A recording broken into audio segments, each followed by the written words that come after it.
Bismillahirrahmanirrahim. Assalamualaikum warahmatullahi wabarakatuh. Alhamdulillah hari ini kita masih bisa melaksanakan kegiatan belajar mengajar meskipun secara online ya. Nah, hari ini kita akan belajar tentang prakarya bersama Ibu Badriah. Selamat menyimak ya. Oke, sebelum memulai pelajaran, mari kita awali pembelajaran hari ini dengan membaca doa belajar. Ikuti ibu ya. Bismillahirrahmanirrahim. Raditu billahi robba wa bil islami dina wa bi muhammadin nabiyyan wa rasula. Rabbi zidni ilma warzuqni fahma. Amin ya rabbal alamin. Oke, yang pertama akan kita bahas tentang kontrak pembelajaran. Yang pertama SOP. Harap mengenakan pakaian atau seragam di hari Senin. Jangan memakai baju tidur ataupun baju olahraga atau pakaian yang lainnya. Ketika pembelajaran prakarya, gunakanlah seragam di hari Senin, yaitu seragam putih biru. Nomor 2, kehadiran.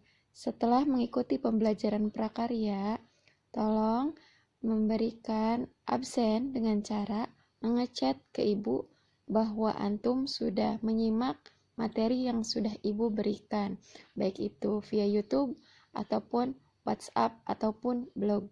Nah, nomor 3, tugas. Tugas itu dikumpulkan minimal seminggu setelah tugas itu diberikan dan maksimalnya adalah 2 minggu setelah tugas diberikan. Untuk praktikum yang keempatnya, itu sama saja dengan tugas. Nah, yang terakhir yaitu pembelajaran prakarya kelas 8 bisa diperoleh lewat pertama, YouTube, kedua, blog, atau yang ketiganya nanti pembelajaran langsung via WhatsApp atau Zoom ya.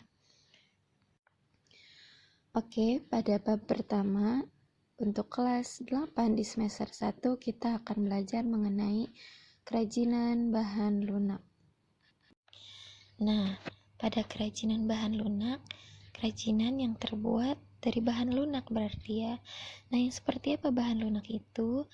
Bahan yang seperti lilin, tanah liat, sabun, pokoknya yang lunak-lunak dan bisa dibuat kerajinan. Pada bab ini akan kita pelajari beberapa aspek, di antaranya prinsip kerajinan bahan lunak, lalu jenis dan karakteristik kerajinan bahan lunak, dan yang terakhir yaitu proses produksi kerajinan bahan lunak. Di antaranya itu ada kerajinan bahan alam seperti keramik, kulit, floor clay, sama getah nyatu. Ada juga dari kerajinan bahan buatan seperti kerajinan lilin, kerajinan gips, kerajinan fiberglass, terus polymer clay, sama sabun. Nah, itu juga yang terakhir termasuk ke dalam bahasan bahan kerajinan bahan lunak, alat produksi kerajinan bahan lunak, produksi kerajinan bahan lunaknya apa aja, terus gimana produksinya, terus gimana cara ngemasnya, dan yang terakhir Ibu akan berikan contoh bagaimana cara membuatnya ya, yang praktek langsung. Praktek langsungnya nanti bisa antum simak lewat video yang Ibu berikan, oke? Tujuan pembelajaran.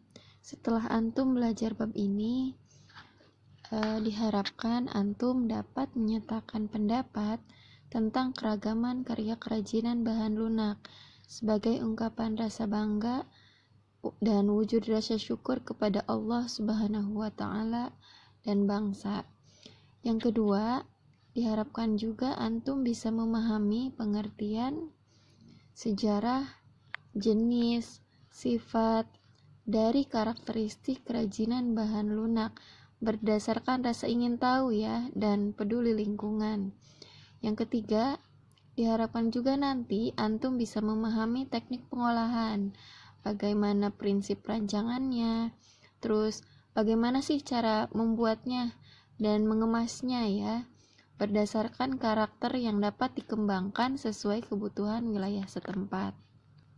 Dan yang terakhir, diharapkan juga nanti Antum bisa merancang dan membuat sendiri bahkan ya, atau menguji dan mengomunikasikan produk kerajinan bahan lunak daerah setempat berdasarkan teknik dan prosedur yang tepat berdasarkan orisinalitas ide dan cita rasa estetis diri sendiri dengan disiplin dan bertanggung jawab. Kehidupan manusia sejak dahulu kala tidak dapat terlepas dari keterkaitannya dengan alam dan kebendaan.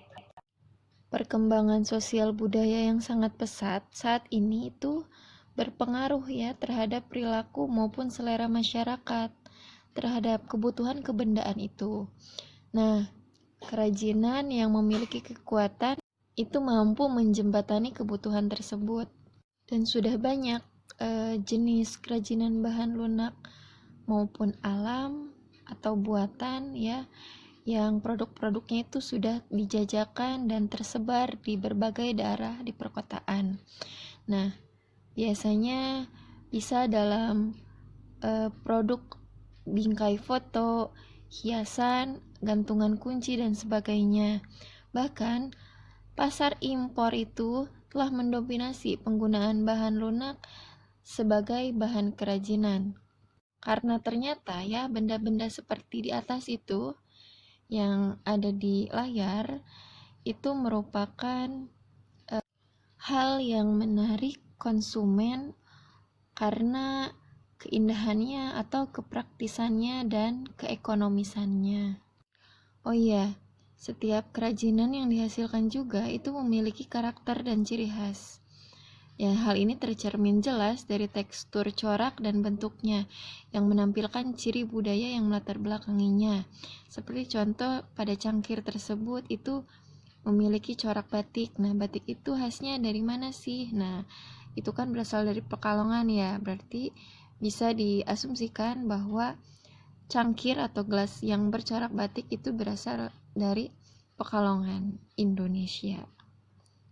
Jadi ketika di pasar impor sudah bisa dikenali bahwa yang bercorak batik itu pasti produk Indonesia.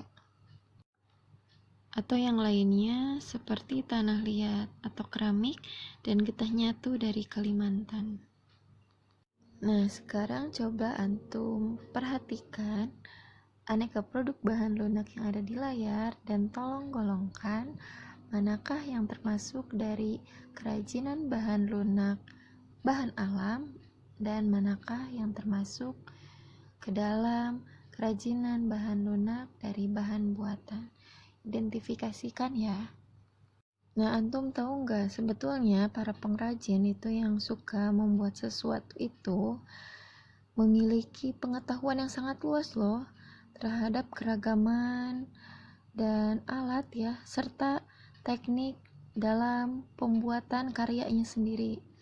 Karena hal ini hanya dapat dilakukan ketika pengrajin tersebut memiliki kemampuan daya serap ya, dan mengadaptasi segala perubahan sosial ya yang terjadi di dalam masyarakat. Jadi nggak monoton tuh. Setiap kerajinan itu kan biasanya mengikuti perkembangan zaman ya. Nah, hal ini tidak mudah dilakukan. Setiap harinya mereka berinovasi, mengeluarkan karya-karya atau kerajinan yang baru sesuai perkembangan tren ya. Dan ini merupakan hal yang sangat bagus untuk menghasilkan kerajinan yang semakin menarik di mata konsumen. Nah, selain tangan-tangannya yang terampil dan kreatif, pada praktiknya kerajinan juga dibuat dengan mempertimbangkan wilayah kerja dengan beberapa prinsip berikut. Yang pertama ada keterampilan tangan, ya seperti tadi. Hal ini menjadi tolak ukur dan membedakan antara produk kerajinan tangan dan produk industri. Tentunya yang hasil tangan itu biasanya jauh lebih unik atau jauh lebih antik ya. Yang kedua ada keterampilan teknik. Pembuatan benda-benda kerajinan ini dilakukan secara berulang-ulang dan didasari oleh keterampilan teknik, sehingga produk yang dihasilkan itu memiliki kekhasan tangan yang nampak lebih detail, rumit, dan hanya bisa dilakukan dengan keterampilan teknik yang dimiliki oleh tangan seseorang. Jadi keterampilan teknik ini jauh lebih khusus ya. Dan yang terakhir ada kedaerahan atau tradisional. Nah, kerajinan ini merupakan benda-benda yang masih dipengaruhi oleh adat istiadat setempat. Nah, menurut manfaatnya, secara umum, jenis karya atau kerajinan bahan lunak ini dapat dipilah sebagai berikut. Yang pertama, berdasarkan kelengkapan busana. Produk kerajinan bahan lunak dibuat dengan mempertimbangkan produk tersebut dapat mempercantik diri dalam menggunakan busananya. Contohnya, seperti gelang, kalung, bros, dan cincin. Nah, ketika menggunakan bros atau misalkan kalung dalam berbusana, itu akan membuat tampilan menjadi lebih menarik dan cantik. Selanjutnya, yang kedua, untuk kelengkapan suatu benda. Contohnya yaitu kotak tisu yang dilengkapi dengan hiasan keramik pada bagian muka dan biasanya disimpan di ruang tamu, dan ini akan semakin mempercantik meja tamu. Nah, selanjutnya kelengkapan rumah atau bangunan, contohnya itu air mancur berbentuk kodok di taman rumah. Hal ini menjadi hiasan tersendiri ya. Nah, yang terakhir yaitu kelengkapan keperluan ritual atau upacara adat. Bagi daerah-daerah yang masih menggunakan upacara adat, nah, karya kerajinan lunak ini bisa melengkapi keperluan upacara adat tersebut. Contohnya adalah seperti penggunaan lilin.